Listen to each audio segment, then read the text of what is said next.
Geopolitics की दुनिया में इस वक्त एक ऐसा बवंडर आकार ले रहा है जो पूरे ही अरब का नक्शा बदल सकता है। दशकों से ईरान का युद्ध सिद्धांत सिर्फ एक शब्द पर टिका था, डिफेंस, यानी कि अपनी रक्षा करना। लेकिन अब ईरान के लिए और आक्रामक सुप्रीम लीडर मुस्तफा खामनेई ने इस पूरी ही किताब को फाड़कर लग रहा है जैसे फेंक दिया है। मुस्तफा का नया मंत्र है कंट्रोल और अटैक, यानी अब ईरान केवल युद्ध पर होने वाले हमलों का इंतजार नहीं करेगा, बल्कि दुश्मन की जमीन पर घुसकर 100% कंट्रोल हासिल करने के लिए सीधा प्रहार भी कर सकता है। पश्चिमी एशिया की इस जंग का ब्लूप्रिंट अब केवल फारस की खाड़ी तक सीमित नहीं रह गया, बल्कि इसका विस्तार बहरीन, लाल सागर से होता हुआ भूमध्य सागर और इसके साथ ही अफ्रीका के लीबिया तक पहुंच चुका है। आज के इस वीडियो में हम डिकोड करेंगे मुस्तफा खामनेई के उस खतरनाक मास्टर प्लान को जिसने डोनाल्ड ट्रंप की बिछाई हुई खाड़ी के बिसात को पूरी तरीके से पलट कर रख दिया है। नमस्कार, आपके साथ मैं पल्लवी रविंदर सिंह। देखिए, ईरान के इस नए ब्लूप्रिंट का पहला और सबसे अहम निशाना है बहरीन। फारस की खाड़ी के ज़्यादातर द्वीपों पर ईरान का पहले से ही कंट्रोल है, लेकिन अब ईरान की नज़र बहरीन पर है, ऑपरेशन पर है। आखिर बहरीन ही क्यों, आप ये सोच रहे होंगे। आप इतिहास के पन्नों को ज़रा पलट कर देखिए। बहरीन कभी फारसी साम्राज्य का हिस्सा हुआ करता था। ईरान लंबे समय तक पूरे ही बहरीन द्वीप समूह को अपना 14वां प्रांत मानता रहा है। इससे वो कभी बाहर ही नहीं निकला। हालांकि अगर 1970 की बात करें तो यूएन के एक जनमत संग्रह के बाद बताया गया कि ईरान ने आधिकारिक तौर पर बहरीन की स्वतंत्रता को मान लिया था, लेकिन दिल में नहीं माना। अब ईरान के कट्टरपंथी गुट और सैन्य रणनीतिकार आज भी इसे स्वीकार नहीं कर पाते हैं।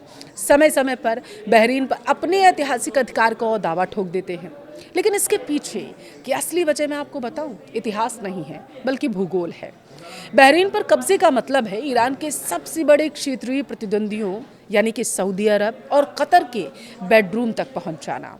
सऊदी अरब, सबसे पहले इसकी बात करते हैं, बहरीन से महज 24 किलोमीटर दूर है। और बात अगर कतर की करें तो कतर बहरीन से सिर्फ 33 किलोमीटर दूर है।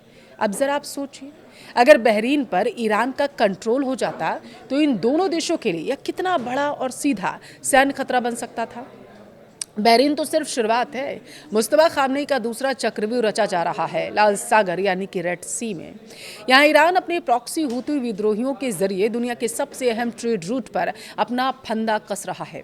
ईरान की नज़र लाल सागर के 3 सबसे महत्वपूर्ण द्वीपों पर है, यानी कि हानिश द्वीप समूह जो बाब अल मंदेब के एंट्री गेट पर मौजूद है, और यहीं पर हूती कह रहे हैं कि हम टोल लगाएंगे और ईरान के जो जहाज़ हैं उन्हें बैकडोर से भेजा जाएगा। पेरिम द्वीप की बात कर लेते हैं, यह बाब अल मंदेब के बिल्कुल बीच में स्थित है। सोक्रोत्रा द्वीप की अगर हम बात करें तो हूती पहले 2 द्वीपों पर सफल होते हैं, तो उनका अगला निशाना अदन की खाड़ी के मुहाने पर ही है, बसा सुक्रोत्रो होगा। लाल सागर रूट का एग्जिट गेट है। इन तीनों द्वीपों पर कंट्रोल का मतलब क्या होता है? दुनिया के तेल व्यापार की नस पर सीधा प्रहार करना। ईरान का सीधा हाथ हो जाएगा यहाँ पर। हूती ईरान को सपोर्ट करते हैं, यही वजह है। आप अगर, वो कहावत है हमारे वहाँ पे कि कान चाहे इधर से पकड़े उधर से पकड़े, कान ही पकड़ा जाएगा। अब हूती चाहे किसी भी द्वीप पर कब्जा करे, सपोर्ट ईरान को ही करेंगे। और ईरान ने इस प्लान पर काम करना भी शुरू कर दिया। बीते 24 घंटे में लाल सागर में खतरे के अलार्म बज रहे हैं। हूतियों ने सऊदी अरब को उकसाने के लिए तंजानिया के झंडे वाले एक कार्गो शिप पर बाब अल मंदेब में भयानक हमला कर दिया। हूतियों का दावा है कि यह जहाज़ असल में सऊदी अरब का था और इस पर सऊदी सेना के हथियार लदे थे। इस हमले की भयावहता का आप अंदाज़ा इसी से लगा सकते हैं कि जब क्रू को बचाने के लिए रेस्क्यू ऑपरेशन चल रहा था, तब हूतियों ने दूसरी मिसाइल दाग दी थी। इस डबल अटैक में 6 लोगों की जान गई थी। लाल सागर में यह पहला मौका है जब हूतियों ने रेस्क्यू टीम पर भी डबल अटैक किया है। यह इस बात का साफ संकेत है कि तेहरान से मुस्तफा खामनेई की हरी झंडी मिल चुकी है। लाल सागर का बारूदी मीटर अब खतरे के निशान को पार कर चुका है। खाड़ी और रेड सी के बाद मुस्तफा के मास्टर प्लान का तीसरा और सबसे घातक, चौंकाने वाला हिस्सा भूमध्य सागर से सटे अफ्रीका का देश लीबिया में लागू हो रहा है। अगर बीते 48 घंटे की बात करें तो लीबिया का अल जाविया शहर जल चुका है। लगभग तबाही आई हुई है वहाँ पर। 11 अगस्त को जाविया की विशाल तेल रिफाइनरी पर ड्रोन स्ट्राइक हुई थी। 12 अगस्त को पावर प्लांट को निशाना बनाया गया था। हैरानी की बात तो ये है कि किसी भी आतंकी संगठन ने इसकी अभी तक कोई जिम्मेदारी ही नहीं ली है। सब मौन धर के बैठे हुए हैं। अब लेकिन डिफेंस एक्सपर्ट्स के रडार पर एक ही नाम है, ईरान की IRGC। सबको पता है आईआरजीसी किस तरीके का काम करती है। अब आप सोच रहे होंगे कि सुन्नी बहुल लीबिया में शिया बहुल ईरान का आखिर क्या काम है। वहाँ तो ईरान का कोई वैचारिक प्रभाव या सीधा प्रॉक्सी संगठन भी नहीं है। तो जवाब है तेल और पश्चिमी देशों का पैसा। ईरान लंबे समय से लीबिया के मिलिशिया गुटों को छिपकर हथियार बेचता रहा है। लीबिया के पास अफ्रीका महाद्वीप का सबसे बड़ा प्रमाणिक कच्चा तेल भंडार है और इस पर अमेरिका और यूरोप का भारी निवेश भी है। ईरान की रणनीति साफ है, लीबिया की विद्रोही गुटों को भड़काकर यूरोप और अमेरिका के लाखों करोड़ों के निवेश को राख में मिला देना। यह पश्चिमी देशों को आर्थिक चोट पहुंचाने का मुस्तबा का अप्रत्यक्ष लेकिन बेहद घातक तरीका भी हो सकता है। ईरान के सुप्रीम लीडर मुस्तबा खामनेई ने खाड़ी से लेकर अफ्रीका और भूमध्य सागर तक युद्ध के विस्तार का जो ब्लूप्रिंट खींचा है वह अब केवल कागजों पर सीमित नहीं रहने वाला है। मिसाइलों के भंडार टॉपअप किए जा चुके हैं, प्रॉक्सी संगठनों को एक्टिवेट किया जा चुका है और दुश्मन की जमीन पर सीधा प्रहार भी शुरू हो चुका है। डोनाल्ड ट्रंप ने अपने कार्यकाल में पश्चिमी एशिया में शांति और कूटनीति का जो बिसात बिछाई थी उसे मुस्तबा ने पलट कर रख दिया। लेकिन सबसे बड़ा डर ये है कि मुस्तबा की इस आक्रामकता, उनका यह डिफेंस से कंट्रोल तक का आखिर नया सिद्धांत कहीं पश्चिम एशिया से लेकर अफ्रीका तक ऐसी महातबाही ना मचा दे जिसकी कीमत पूरी दुनिया को तीसरे विश्व युद्ध के रूप में चुकानी पड़े। लेकिन सवाल ये भी है, आखिर क्यों अचानक ईरान को इतना आक्रामक होना पड़ा।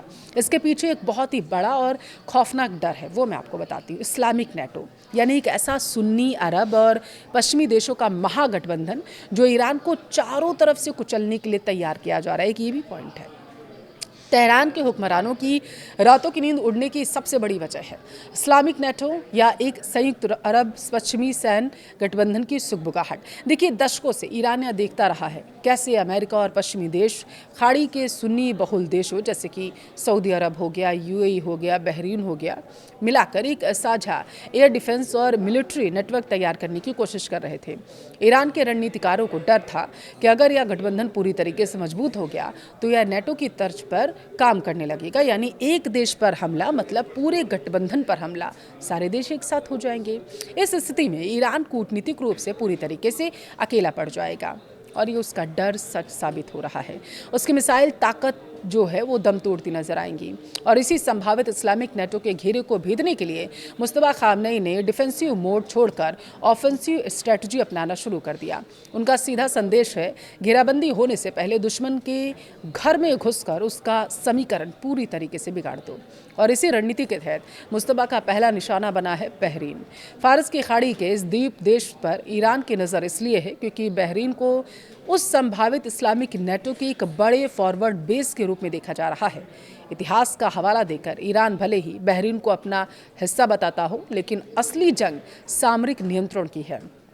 सऊदी अरब से महज 24 किलोमीटर और कतर से 33 किलोमीटर स्थिति बहरीन पर अगर ईरान का कंट्रोल हो जाए तो यह उस सुन्नी गठबंधन की रीढ़ पर सीधा प्रहार होगा। बहरीन के बाद ईरान का दूसरा मोर्चा है रेड सी, जैसा हमने आपको बताया। यहाँ ईरान अपने प्रॉक्सी हूतियों के जरिए दुनिया के सबसे बड़े ट्रेड रूट को कंट्रोल करना चाहता है। हूतियों द्वारा हानिश, पेरिम और सोकोत्रा जैसे अहम द्वीपों पर नज़र रखना।